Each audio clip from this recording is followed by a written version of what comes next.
Viewers, welcome to BRK health. నేను మీ ఫాతిమా. ఈ రోజు మనతో పాటు అయితే ఉన్నారు ఒక ఫేమస్ న్యాచురోపతి డాక్టర్ అండి. ఆయనే ఎస్ఐ కుమార్ గారు మనతో పాటు ఉన్నారు.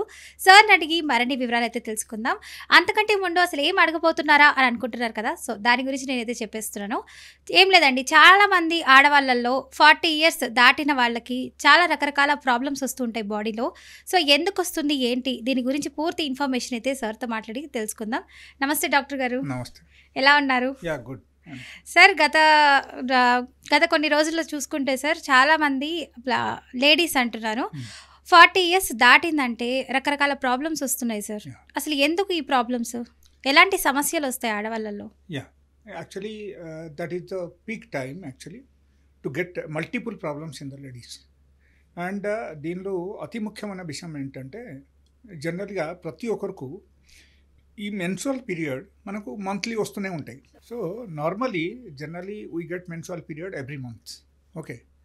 But due to the hormonal changes in the body మనకు ఏమవుతుందంటే, like once we are coming to 40+ అంటే that as per the medical science that is 45 to 55 is the age group, okay. But 40+ అయ్యేసరికి కొంతమందికి వచ్చేస్తుంది. అంటే మేబీ 42లు కూడా రావచ్చు, 43లు కూడా రావచ్చు, మ్యాక్స్ టు మ్యాక్స్ 45 అట్లా ఉంటుంది. సో నార్మల్గా ఆ మెన్సురల్ పీరియడ్ ఏమవుతుందంటే కంప్లీట్గా అక్కడ స్టాప్ అయిపోతుంది. సో ఎప్పుడైనా సరే ఈ మెన్సురల్ పీరియడ్ స్టాప్ అయితే అప్పుడు ఏమవుతుందంటే వాళ్ళకు మల్టిపుల్ సిమ్టమ్స్ అన్నీ డెవలప్ అవుతుంది. Multiple symptoms in the sense మెడ నొప్పి, okay, and sometimes headache, and రాత్రి నిద్ర పట్టకపోవడం, అండ్ కొంచెం దూరం నడిస్తే ఆయాసం రావడం, ఓకే. అండ్ దాంతోపాటు వాళ్ళకు హిమోగ్లోబిన్ లెవెల్ తగ్గిపోతుంది. హిమోగ్లోబిన్ లెవెల్ తగ్గడానికి అతి ముఖ్యమైన కారణం ఏంటంటే hormonal disturbance in the body. ఎప్పుడైనా సరే ఆ ఏజ్కి వచ్చేసరికి ఈ మెనోపాజ్ పీరియడ్ వస్తే అక్కడ ఏమవుతుందంటే like haemoglobin level drastically follow అవుతుంది. అది ఎందుకు అవుతుందంటే ఈస్ట్రోజన్ లెవెల్ మనకు తగ్గిపోతుంది బాడీలో. ఈస్ట్రోజన్ లెవెల్ తగ్గితే ఈ ఈస్ట్రోజన్ అండ్ ప్రొజెస్టెరాన్ ఈ 2 రకాల హార్మోన్ ద్వారా మన బాడీలో మ్యాక్సిమం చేంజెస్ వచ్చేస్తాయి. And some people I have seen like they will go to the depression, actually డిప్రెషన్కి వెళ్ళిపోతాడు అనమాట. సో లైక్ రకరకాల ఆలోచనలు అన్నీ వచ్చేస్తాయి. అండ్ గుండెలు దడ పెరిగిపోతాయి. గుండెలు దడ పెరిగిపోతే మనకు ఆలోచన ఏమొస్తుందంటే లైక్ మేబీ హార్ట్ అటాక్ వచ్చేస్తుంది ఏమో అని వాళ్ళకు భయం వచ్చేస్తాయి. ఆ భయం వల్ల వాళ్ళకు ఇంకో ప్రాబ్లం స్టార్ట్ అవుతుంది, hair fall. And hair fall, okay, hair fall ప్రతి ఒక్కరికి జరుగుతుంది. ఆ భయం వల్ల వాళ్ళకు actually they will go to depression only. Depression, headache వస్తూ ఉంటుంది, హెడేక్ వస్తూనే ఉంటాయి. బట్ ఇప్పుడు ఈ టైంలో వాళ్ళకు మల్టిపుల్ ప్రాబ్లమ్స్ అంటే ఇది మాత్రమే కాదు, అక్కడ ఇంకొక మేజర్ ప్రాబ్లం అక్కడ ఏముందంటే లైక్ కొంతమందికి వాళ్ళకు ఎగ్దమ్ కంప్లీట్గా చెమట పడిపోతుంది. ఇంకొకసారి ఎట్లా ఉంటుందంటే లోపల నుంచి వేడివేడిగా అనిపిస్తాయి అన్నమాట, okay. So this is very very highly sensitive. అంటే వాటర్ ఎక్కువ తీసుకోరు కొంతమంది, అలా కూడా మన బాడీలో హీట్ జనరేట్ ఎక్కువ ఉంటుందని. మీరు ఎంత వాటర్ తీసుకున్నా సరే, ఏది చేసినా సరే ఈ సిమ్టమ్స్ మీకు డెవలప్ అవుతుంది ఆ టైంకు, ఓకే. సో ఒక్కోసారి బాగా చెమట పడిపోయి ఎక్దమ్ కూల్ అయిపోతాయి బాడీ, ఒక్కోసారి చాలా వేడి ఎక్కిపోతాయి లోపల నుంచి, అజీఫ్ యూఆర్ గెటింగ్ ఫీవర్ ఆ టైప్ అనిపిస్తాయి. అండ్ మనకు గ్యాస్ట్రిక్ ప్రాబ్లం డెవలప్ అవుతుంది. బీపీ 100 to 100% అక్కడ పెరిగిపోతుంది. Suppose if you are having low BP, ఆ టైమ్ ఆ మెనోపాజ్ టైం వచ్చేసరికి మీకు బీపీ విల్ బికమ్ 180, 190 ఆర్ 200+ అట్లా అయిపోతాయి అన్నమాట. సో బీపీ పెరగడం కానీ, లేకపోతే ఈ టెన్షన్ రావడం కానీ, ఈ డిప్రెషన్ రావడం కానీ, అండ్ నిద్ర పట్టకపోవడం కానీ, బ్యాక్ పెయిన్ రావడం కానీ, మోసల్స్ పెయిన్ రావడం కానీ, అండ్ కొంచెం దూరం నడిస్తే వాళ్ళకు ఆయాసం వచ్చేస్తాయి. చిరాకు పడుతూ ఉంటారు చాలా మంది. Suppose use to walk for 5 kilometers 10 kilometers in a day, but ఆ టైంలో ఈవెన్ 1 kilometer మీరు నడవాలంటే కూడా కష్టం అయిపోతాయి. 1 kilometer కూడా మీరు నడవలేదు. సరే, ఇలాంటి వాళ్ళకి పీసీఓడి ప్రాబ్లమ్స్ కూడా వస్తాయంటుంటారు, అది కూడా నిజమంటారా? లేకపోతే PCOD depends on person, but particularly ఈ పీరియడ్లో వస్తుందని కాదు, బట్ ఫైబ్రాయిడ్స్ డెవలప్ కావచ్చు, వాళ్ళకు ఫైబ్రాయిడ్స్ వచ్చేస్తాయి, ఓకేనా. అంటే ఆ ఫైబ్రాయిడ్స్ వచ్చేసరికి కూడా వాళ్ళకు ఎక్సెసివ్ బ్లీడింగ్ స్టార్ట్ అయిపోతాయి వాళ్ళకు. So non stop bleeding for 15 days 1 month ఎట్లా ఉంటుంది. సో ఈ టైపు ప్రాబ్లమ్స్ ఉన్నప్పుడు వాళ్ళకు ఏంటంటే బాడీ బాగా వీక్ అయిపోతాయి. సో వాళ్ళకు ఏ పని చేయబుద్ధి కాదు. అండ్ చిన్న చిన్న దానికి ఈ బ్లడ్ తగ్గడం వల్ల వాళ్ళకు ఇరిటేషన్ స్టార్ట్ అయిపోతాయి. ఎందుకు ఇరిటేషన్ స్టార్ట్ అవుతుంది అంటే ఎప్పుడైనా సరే ఈ హిమోగ్లోబిన్ తగ్గితే బాడీలో అప్పుడు ఏమవుతుందంటే బ్రెయిన్కు మనకు సఫిషియంట్ బ్లడ్ సప్లై ఉండదు. ఎందుకంటే మన శరీరంలో ఓవరాల్గా తగ్గిపోయింది. సో బ్లడ్ సర్క్యులేషన్ తక్కువ అవడం వల్ల అక్కడ సరిగా హిమోగ్లోబిన్ లేక అప్పుడు ఏమవుతుందంటే వాళ్ళకు బ్రెయిన్లో డిస్టర్బెన్స్ స్టార్ట్ అయిపోతాయి. సో చిన్న దాన్ని కూడా విదౌట్ ఎనీ రీజన్ వాళ్ళకు కోపం వచ్చేస్తాయి అన్నమాట.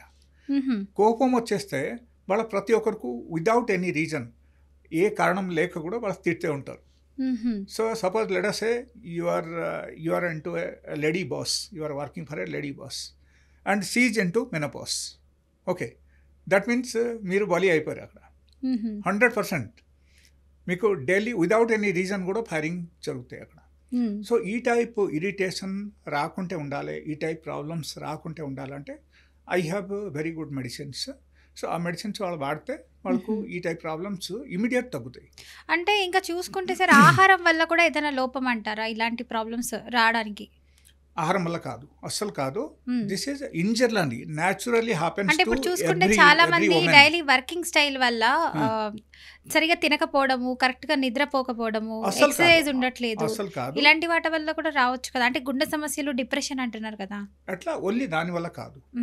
This is in generally happens to all the ladies, all the women. Okay, so ప్రతి ఒక్కరికి జరుగుతాయి ఇది. ఓకే, ఇప్పుడు even though your prime minister also మీకు కూడా వస్తుంది అనమాట. సో ఇది రావాల్సింది తప్పదు. ఓకే, ఏజ్ వైజ్ ఇది అన్నీ వచ్చేస్తుంది. అండ్ అదే టైంలో వాళ్ళకు అతి ముఖ్యమైన విషయం ఏంటంటే స్కిన్ మనకు డల్ అయిపోతాయి. ఇప్పుడు మీకు ఉన్న skin that is due to the higher level of oestrogen level you are getting that good skin. ఒకటి గుర్తుంచు, when you are coming to 40 ఏమవుతుంది, anybody is coming to menopause. Okay, అప్పుడు వాళ్ళకి స్కిన్ ఆటోమేటికల్ డల్ అయిపోతాయి. Because అక్కడ haemoglobin level తగ్గుతుంది. And oestrogen level తగ్గడం వల్ల మన బాడీలో ప్రతి ఒక్క ఆహారం, మనం తిన్న ఆహారం 3 times మనం తింటున్నాం. ఈ 3 times తిన్నప్పుడు ఏమేమి మనం తింటున్నాం అది సరిగా అబ్జర్ప్షన్ ఉండదు అన్నమాట మన బాడీలో. సో ఆటోమేటికల్ ఏమవుతుందో అక్కడ అన్ని రకాల డిస్టర్బెన్స్ వచ్చేస్తాయి. కాల్షియం తగ్గిపోతుంది, మనకు బాడీలో కాల్షియం తగ్గిపోతుంది. అండ్ మనకు స్కిన్ కూడా డల్ అయిపోతుంది. అండ్ అదే టైంలో నార్మల్గా కొంతమందికి వ్యాజైనా కంప్లీట్గా డ్రై అయిపోతుంది అనమాట. సో వ్యాజైనా డ్రై అయిపోయేసరికి అప్పుడు వాళ్ళ హస్బెండ్తో కలిసినప్పుడు అప్పుడు ఏమవుతుందంటే వాళ్ళకు పెయిన్ స్టార్ట్ అయిపోతుంది, సివియర్ పెయిన్.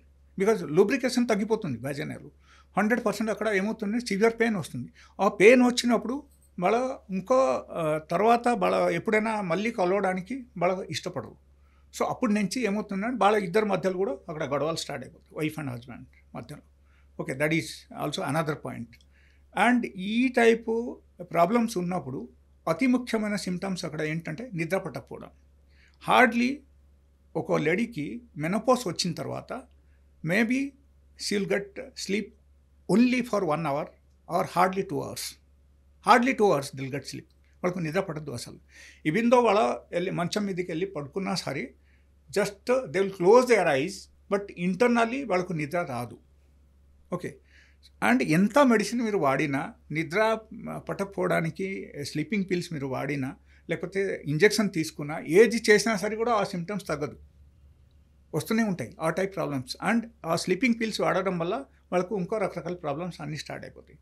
అండ్ అదే టైంలో suppose you are going to a doctor, okay, gynaecologist దగ్గరికి మీరు వెళ్ళారు, because you are getting all these problems, ఒకేసారి మల్టిపుల్ ప్రాబ్లమ్స్ డెవలప్ అయిందని మీరు గైనకాలజిస్ట్ దగ్గరికి వెళ్తే they will ask you to remove the uterus. Because they will tell you that okay this chocolate cyst is developed, లేకపోతే మీకు fibroids develop అయింది and మీకు already age వచ్చేసింది కదా, ఇప్పుడు ఎందుకు ఇంకో పీరియడ్ రాకపోతేనే మంచిది. సో ఈ ఏజ్ వచ్చేసింది, పీరియడ్ కూడా మీకు ఆగిపోయింది కాబట్టి ఈ టైప్ ప్రాబ్లమ్స్ తీసుకోకుండా మీరు యూట్రస్ రిమూవల్ చేయండి అని చెప్తారు. సో బట్ అక్కడ మనం చూడాల్సిన విషయం ఏంటంటే మనకు మన బాడీలో ఏ ఆర్గాన్స్ రెండు ఉన్నాయి, దాని నుంచి ఒకటి మీరు తీసేస్తే పర్వాలేదు అని మనం చెప్పవచ్చు.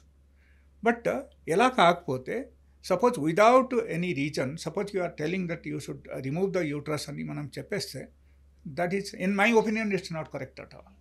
Okay, so that is a major problem which is normally happening to all the ladies. So uterus removal చేసేస్తారు, లేకపోతే ఏదో ఒక విధానంగా వాళ్ళకు మీకు ఎండోమెట్రియోసిస్ మీకు డెవలప్ అయిపోయింది, that is why you are getting excessive bleeding, ఇది అన్నీ జరుగుతూనే ఉంటాయి, సో తీసేస్తే అయిపోతుంది కదా అని వాళ్ళు చెప్తారు.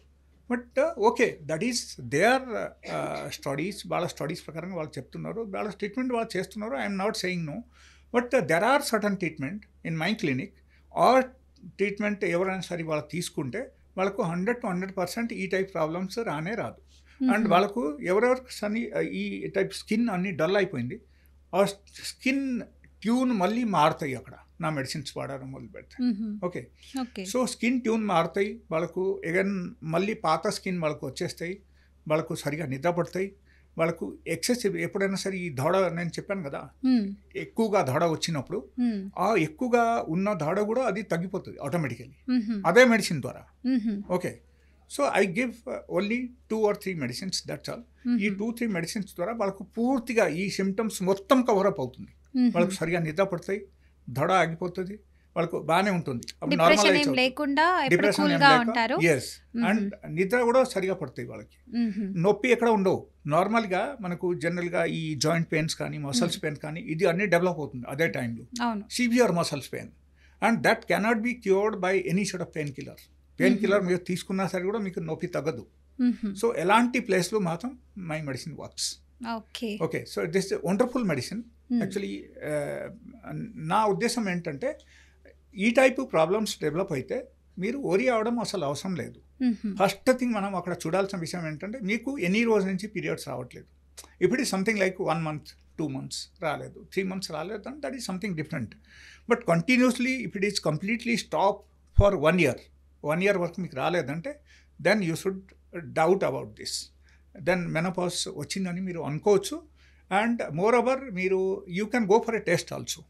There is a small blood test that is call serum FSH అని అంటారు. ఆ టెస్ట్ మీరు చేశారంటే మీకు తెలిసిపోతుంది అక్కడ whether you are coming under menopause or not. So ఈ టెస్ట్లు మీరు కన్ఫర్మ్ అయిన తర్వాత if you are using my medicine then ఈ ప్రతి దానిలో మీకు మార్పు వచ్చేస్తాయి అన్నమాట. బాగా నిద్ర పడతాయి, స్కిన్ టోన్ మారిపోతాయి మీకు, అండ్ దడ తగ్గుతుంది, అండ్ హెవీనెస్ తగ్గుతుంది, బాడీలో ఉన్న హార్మోనల్ ఇంబాలన్స్ అన్ని బ్యాలెన్స్ అవుతుంది, అండ్ నార్మల్గా like whatever I told you last time, like dry vagina will be there, so that symptoms also will be covered up by that. వాళ్ళకు lubrication రావడం మొదలుపెట్టాయి again, so they can lead a happy life by using this medicine. Only this is the only thing I want to tell. And నా ఉద్దేశం ఏంటంటే okay, if you are having any sort of cyst in the uterus, otherwise maybe something like fibroids on the uterus, there are some very good treatments, and ఈ type treatments కొంతమందికి even white discharge కూడా అవుతుంది అదే టైంలో, బాగా white discharge అవుతుంది. ఆ white discharge అయితే కూడా that is been treated with in a month of time, 1 నెలలు వాళ్ళకు ఏదైనా తగ్గిపోతుంది వైట్ డిశ్చార్జ్. సో ఈ టైప్ ప్రాబ్లమ్స్ అన్నీ వస్తూనే ఉంటాయి. అండ్ మనకు మెడిసిన్స్ వాడడం వల్ల ఇది అన్ని ప్లస్ పాయింట్. అంటే ఇప్పుడు సపోజ్ లెటర్స్ షుగర్ వచ్చేసింది ఒకరికి, మెడిసిన్స్ వాడుతుంటే వాళ్ళకు షుగర్ నార్మల్ ఉంటుంది, is a living with a normal way, ఒక నార్మల్ మనిషిలకు వాళ్ళు బ్రతుకుతున్నారు. లేకపోతే షుగర్కు మనం ట్రీట్మెంట్ చేయకపోతే పరిస్థితి ఏంటి, వాళ్ళకు ఆర్గాన్స్ అన్ని పాడైపోయి లాస్ట్కు వాళ్ళు చచ్చిపోతారు. అదే జరుగుతుంది. సో ఈ టైప్ జరగకుంటే మనకు ఉండాలంటే మనం ఈ టైప్ ప్రాబ్లమ్స్ ఫేస్ చేయకూడదు అంటే మెడిసిన్స్ వాడితే దానివల్ల ఏమవుతుందంటే ఈ టోటల్ సిమ్టమ్స్ కవరప్ అవుతుంది. థ్యాంక్ యూ డాక్టర్ గారు, మంచి ఇన్ఫర్మేషన్ ఇచ్చారు. సో చూసారు కదా వ్యూవర్స్, మీకు కూడా ఇంకా ఏదైనా డౌట్స్ ఉంటే కింద స్క్రోల్స్ ఉన్న నెంబర్కి కాల్ చేయండి, డాక్టర్ గారితో మాట్లాడి పూర్తి ఇన్ఫర్మేషన్ అయితే తెలుసుకోండి. ఇంకా మీకు ఏదైనా మెడిసిన్స్ కావాలి అనుకున్న వాళ్ళు కింద స్క్రోల్స్ ఉన్న నెంబర్కి కాల్ చేయండి. ఇంకా ఏదైనా సమస్యలతో బాధపడుతూ చెప్పుకోలేము అని అనుకున్న వాళ్ళు కింద కమెంట్ రూపంలో తెలియజేయండి. దీని ద్వారా నెక్స్ట్ ఎపిసోడ్లో ఇంకొక క్వశ్చన్, ఆ క్వశ్చన్స్ అన్నీ అయితే అడగడం జరుగుతుంది.